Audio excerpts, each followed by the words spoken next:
Сәлем, балақай, мен сені бүгін оқу құралдарымен таныстырамын. Бұл кітап. Балақай, кітапты көп оқысаң, сен өте білімді боласың. Қарындаш. Қарындашпен түрлі суреттер салуға болады. Қалам. Балақай, қалам жазу үшін керек. Дәптер.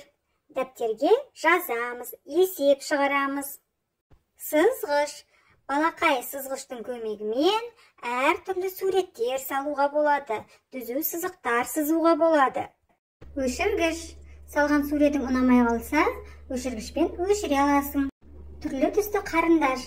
Балақай, салған суретіңді әдемі түрлі түсті қарындаштармен бояп, ата-анаңды қуант. Ұштағыш. Ұштағыш сенің қарындаштарыңның жақсы бояп тұруына көмектеседі.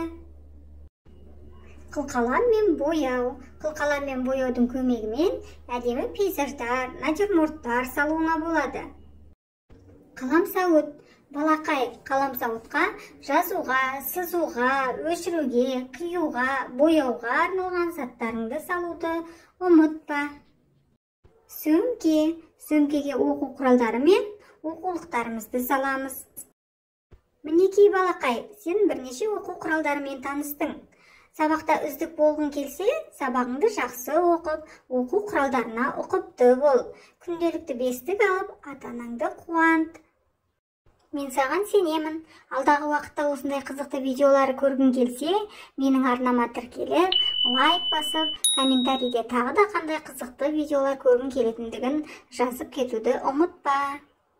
Сау бол, балақай.